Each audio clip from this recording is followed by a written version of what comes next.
Algumas idas ao pronto-socorro começam com acidentes que ninguém imaginaria contar depois, uma brincadeira sem noção, um objeto usado do jeito errado ou uma decisão tomada em segundos. Entre flagrantes de rua, vídeos caseiros e situações que parecem inventadas, essas pessoas descobriram que certas ideias dão ruim muito rápido e o constrangimento pode ser bem difícil de lidar. E é exatamente isso que você vai ver aqui hoje. Então já deixa seu like, clique embaixo no botão de se inscrever e bora lá! Em 1994, o repórter John Gordon foi a um campo de beisebol em Marshall, no Texas, conhecer Pedro, o novo pastor alemão da polícia. A ideia era simples: gravar uma matéria apresentando o cão e seu parceiro, o policial John Best. Só que Best conhecia Pedro havia poucos dias. O cachorro tinha acabado de chegar para trabalhar na unidade K9 e, embora parecesse calmo, era treinado para reagir a comportamentos que entendesse como ameaça. No começo, Gordon se ajoelha ao lado do animal, faz carinho e vê Pedro sentado, aparentemente tranquilo. Animado com a cena, o repórter resolve se aproximar ainda mais para a gravação. Coloca uma mão sobre a garganta do cão, a outra atrás do pescoço e inclina o corpo sobre ele. Segundo Best, aquela posição podia parecer agressiva para Pedro, e Gordon só percebeu quando já era tarde. Pedro avançou no rosto de Gordon, e Best puxou a guia na mesma hora para afastá-lo. O repórter foi levado ao hospital com ferimentos leves e levou 5 pontos perto da boca e acima do olho. Depois, Gordon disse que teve sorte, porque a mordida ficou muito perto do olho. Pedro continuou trabalhando ao lado de Best por 7 anos, até morrer em 2004, por problemas ligados à idade. Uma mulher do Arizona saiu para jantar com o namorado usando um colar chamado Vesper, que também funcionava como um pequeno aparelho de vibração. Quando voltaram para casa, ela disse que usou o dispositivo externamente, como era recomendado. De repente, sentiu uma dor aguda. O aparelho desapareceu e o namorado também não conseguiu encontrá-lo. Só que ela continuava sentindo a vibração dentro do corpo. No pronto-socorro, a equipe fez exames pélvicos e não encontrou nada. Foi então que o Dr. Greg Marchand pediu uma radiografia. A imagem mostrou o aparelho atravessado de lado dentro da bexiga, depois de ele ter entrado pelo canal da uretra. O caso surpreendeu o médico, que disse nunca ter visto algo assim na carreira. O dispositivo era muito estreito, com cerca de 1,5 centímetro de diâmetro, e especialistas alertaram que esse formato pode entrar onde não deveria, mesmo durante o uso externo. A primeira tentativa de retirada não deu certo, porque os instrumentos não conseguiam segurá-lo com força suficiente. Então, os médicos precisaram mudar a posição dele dentro da bexiga e fizeram um procedimento minimamente invasivo para agarrá-lo e removê-lo. A paciente se recuperou sem complicações aparentes, depois de uma visita ao hospital que começou com uma vibração estranha e terminou em cirurgia. Um passageiro chinês passou pela inspeção de bagagem no aeroporto internacional Ninoy Aquino, em Manila, nas Filipinas, sem imaginar que sairia dali procurando $300 que tinham sumido da carteira. A revista manual na mala de mão foi feita por uma agente de segurança de 28 anos, contratada pelo órgão responsável pela triagem do aeroporto. Quando o passageiro percebeu a falta do dinheiro e reclamou, as câmeras internas começaram a ser analisadas. Foi aí que surgiu uma cena difícil de explicar. A funcionária se afasta um pouco do balcão, coloca um objeto na boca e parece fazer força para empurrá-lo para dentro. Em seguida, pega uma garrafa de água e tenta engolir aquilo.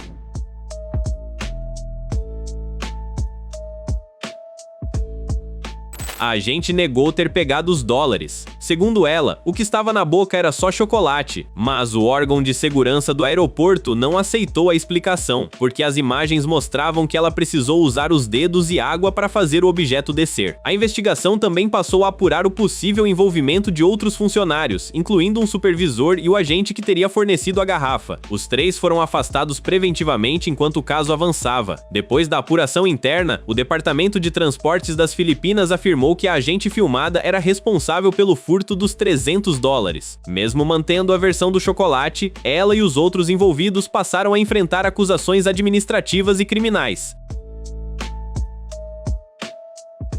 Brian Shipley precisava usar um colírio antibiótico para tratar uma infecção no olho. Ainda meio adormecida, ela ouviu o alarme que lembrava das gotas, esticou a mão até o criado mudo e pegou um frasco pequeno sem olhar direito. No instante em que o líquido caiu no olho direito, ela percebeu que tinha algo errado. A ardência foi tão forte que Brian começou a gritar e acordou o filho adolescente, no quarto ao lado. Ela mandou que ele chamasse a emergência.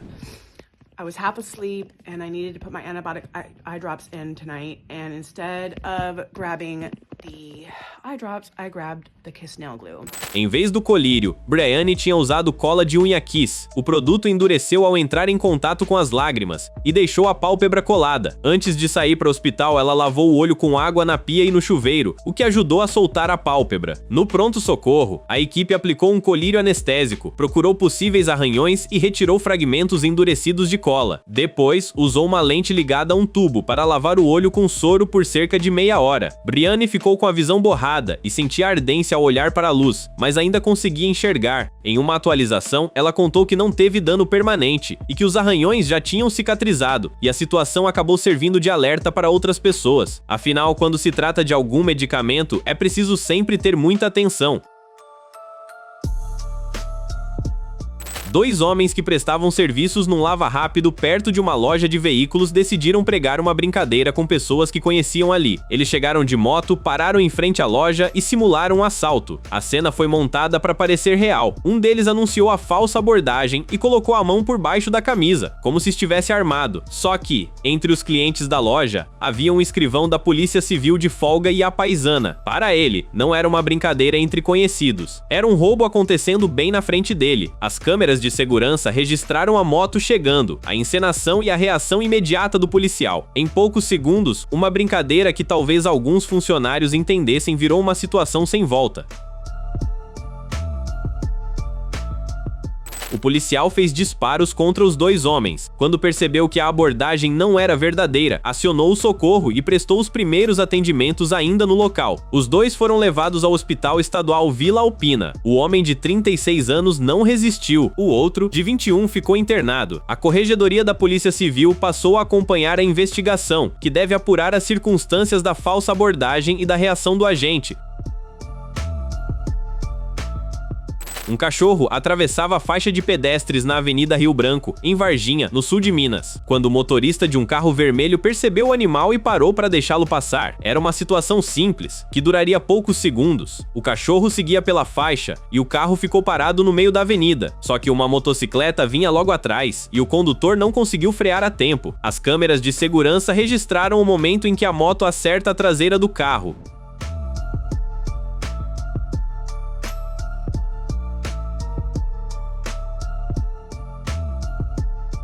O para-brisa fica completamente quebrado e a frente do carro é amassada. O motorista e a passageira descem assustados, enquanto o motociclista consegue se levantar e sair de cima do veículo. Ele foi socorrido pelo corpo de bombeiros e levado ao Hospital Bom Pastor, na própria cidade. Já o cachorro, que tinha conseguido atravessar a avenida, corre para longe logo depois da colisão. Depois da repercussão das imagens, muitas pessoas ficaram se perguntando o porquê de um motociclista, mesmo ainda estando longe do veículo, não ter conseguido frear a tempo, supondo até mesmo que o motociclista estaria distraído com algo, mas nada foi confirmado. Eric queria surpreender Kate e acompanhar o ritmo da companheira. Enquanto instalava uma porta no quarto, ele abriu o espaço da maçaneta e teve uma ideia que pareceu divertida aos dois. O casal decidiu usar aquele buraco numa brincadeira íntima, só que Eric tinha tomado uma dose extra de um comprimido para melhorar o desempenho, sem contar a Kate. Quando tentou se soltar, percebeu que não conseguia. Kate tentou ajudá-lo com azeite, manteiga e shampoo, mas nada funcionou. Com medo de que a circulação fosse comprometida, ela chamou os paramédicos. A equipe viu que não dava para tirá-lo à força. O efeito do comprimido podia manter o inchaço e comprometer a circulação. Para não machucá-lo ainda mais, os socorristas cortaram uma parte da porta ao redor do buraco e levaram Eric ao pronto-socorro com aquele pedaço de madeira junto. Eric e Kate relataram o caso no reality show Sex Sent Me to the ER, da emissora TLC, que recriou a situação com atores. Segundo uma fonte posterior, ele foi liberado sem danos permanentes. O artista da Carreta da Alegria, também conhecida como Carreta Furacão, estava em Caçador, Santa Catarina, fazendo o que costumava fazer nas apresentações. Vestido de Super Mario, animava quem acompanhava a carreta pelas ruas. Na noite de 15 de março de 2023, ele circulava ao lado de outro integrante fantasiado de Luigi, enquanto o grupo passava pelo centro da cidade. A carreta viaja pelo país com música, dança e personagens conhecidos. Naquela noite, o artista correu até a faixa de pedestres. Segundo uma reportagem, ele ia dançar ali antes de voltar para o veículo. Só que um carro vinha pelo cruzamento, e um veículo que vinha por ali acabou acertando.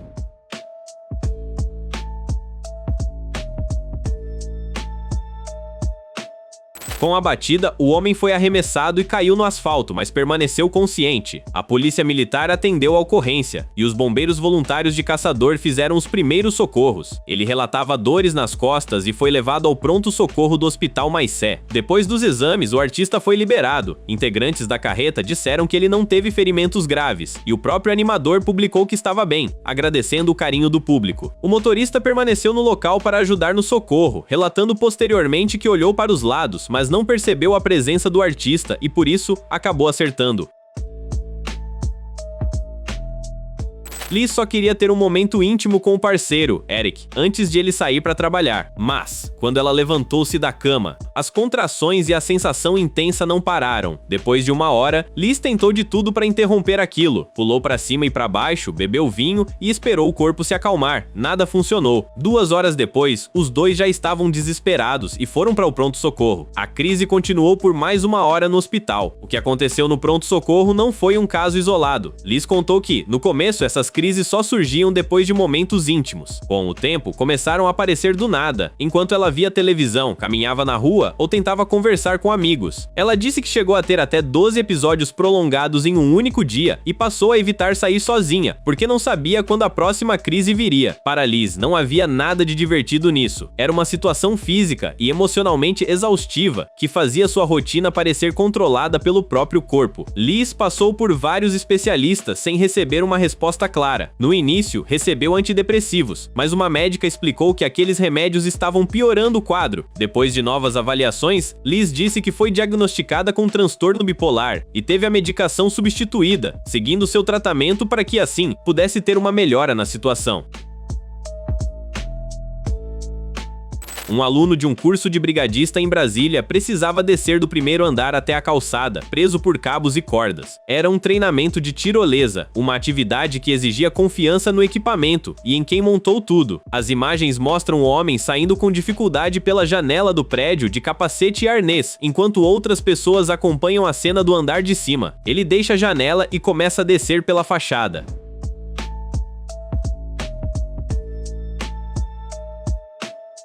O cabo de aço se rompeu e o aluno caiu de uma altura de aproximadamente 6 metros. Pessoas que estavam no mesmo andar registraram tudo. Quando o corpo de bombeiros chegou, ele já recebia os primeiros atendimentos dos próprios brigadistas do curso. O homem estava consciente, com dores no braço esquerdo e nas costelas, além de um corte na cabeça. Ele foi levado ao Hospital de Base de Brasília. A escola responsável informou que coordenadores e instrutores atenderam o aluno e deram suporte a ele. O estabelecimento também ficou fechado desde o acidente. Um representante do Sindicato dos Técnicos em Segurança do Trabalho afirmou que o arranjo dos cabos parecia inadequado. Segundo ele, uma instalação assim deveria ter um projeto feito por profissional habilitado e testes nos pontos que sustentavam o cabo. O aluno sofreu fraturas, recebeu alta e continuou a recuperação em casa.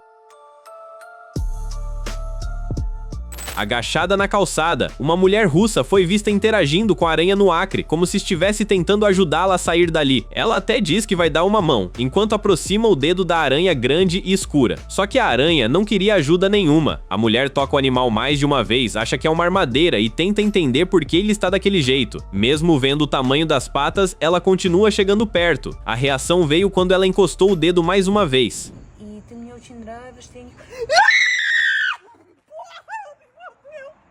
Ela puxou a mão assustada, gritou e entrou em pânico. Afinal, a aranha a teria mordido. Depois, já dentro de um carro, chorava olhando para o dedo e dizia que precisava ir ao pronto-socorro porque o local estava inchando. Naquele momento, ela achou que não ficaria bem. A confusão aumentou porque ela chamou a aranha de armadeira, uma das espécies que exige mais atenção no Brasil. Mas uma análise posterior do vídeo apontou que o animal era uma tarântula, também conhecida como caranguejeira. Segundo o Instituto Butantan, caranguejeiras não causam envenenamento e acidentes com elas costumam provocar dor local e irritação. Ainda assim, a recomendação é lavar o local e procurar atendimento médico, sem tentar receitas caseiras.